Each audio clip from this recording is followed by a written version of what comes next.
So, from my recent video about the Skoda Octavia, you may remember how impressed I was with it. The question is though, can the vehicle above do the same?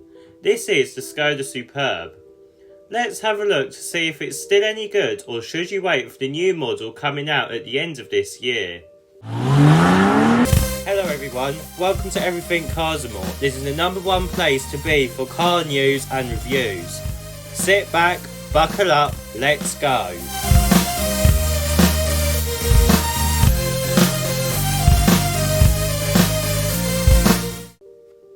So, if we were to compare the Octavia and Superb side by side, then the Superb has a more grown-up style to it. The Superb is an experienced smart person in a suit, and the Octavia is a young person in a suit. Considering the Skoda Superb is 7 years old, it has aged quite well. You get a set of LED matrix headlights that are connected to a more rectangular grille.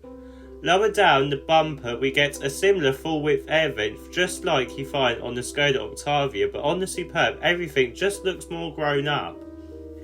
Moving along the side we get a top crease and another crease between the wheels just like the Octavia.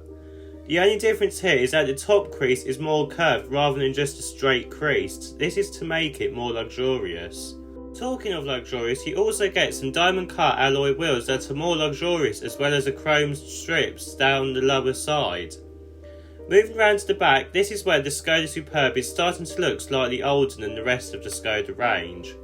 Rather than a sporty rear design like the Octavia, the Superb has a more rounded rear end. It does help though having these sporty and edgy to LED taillights as well as a chrome strip.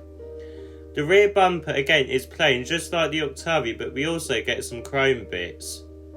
Let's have a look at the engine options that you can have with the Skoda Superb. So the Skoda Superb engine range consists of petrol, diesel and petrol plug-in hybrid, and is probably the only car that is currently available with at least 7 engine options. Let's start with the petrol engines. So you can have a 1.5 litre turbocharged unit with 146 brake horsepower, and this can do 45 miles per gallon. You can also get a 2 litre petrol unit with either 186 or 276 brake horsepower. The more powerful version is with 4-wheel drive, and this makes the car not as efficient as the diesel range. For the diesel range there is a 2 litre turbo unit which again has 146 brake horsepower, but this can do 55 miles per gallon, which is quite good. There is also another 2 litre diesel unit with 186, but this is less fuel efficient at 40 miles per gallon. If you want to have slightly more power, then there's a 196 brake horsepower version, but this can either be had with front wheel drive or 4-wheel drive, but it is slightly more efficient at 52 miles per gallon and 47 miles per gallon for the 4-wheel drive version. For the plug-in hybrid version you can have a 1.4 litre turbo unit mated to an electric motor. This gives the car 214 brake horsepower and an all-electric range of 39 miles. Personally, this is the option that I would choose as it is in the middle of the range. All these engine options that I have mentioned also come with the DSG gearbox as standard. The price of the Skoda Superb starts at £30,225. Let's have a look on the inside. So, getting inside the Superb, and you can see that this car is starting to look 7 years old. To start with, we get this older dashboard setup with an older infotainment system that actually works better than the modern one. We also get the older physical climate control knobs that are actually a lot easier to use. We also have an older centre console and switchgear, but to be honest I am fine with this. I would also much rather have this designed interior than the newer Octavia, as there is more physical buttons and it is a lot easier to live with. What we do get from the Octavia though is the new steering wheel.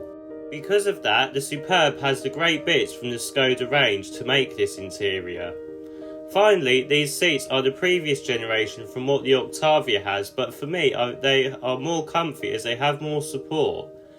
Also, because the Skoda Superb is the next class above, you have the more premium material which lifts the cabin up more than the Alcantara does in the Octavia. Let's check the rear seats. So, getting into the back of the Skoda Superb, and the story is similar to the Octavia. The Superb gets a much more legroom, but headroom is still a struggle for people over 6 foot. The seats again are more supportive in the Superb, and you get more premium material as well as your own climate control unit, rear heated seats and a storage drawer. You also get side pockets in the front seats for your phones this time. Let's check the boot out. So if you have not watched the Skoda Octavia review video, then I would highly recommend watching that first. If you have watched it, then you will remember that it has a class-leading boot size of 600 litres. I also said that it's rivaling the class above, which is this class. So the Peugeot 508 has 487 litres. The Volkswagen Arteon has 575 litres.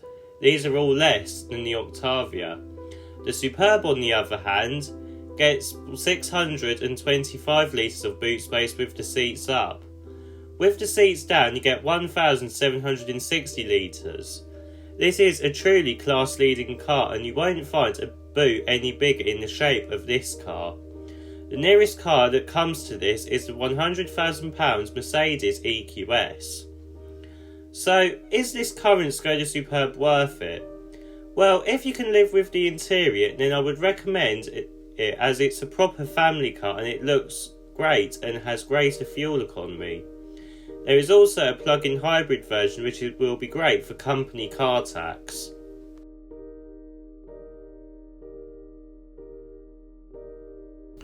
If you like this video, please don't forget to like and subscribe. See you in the next video.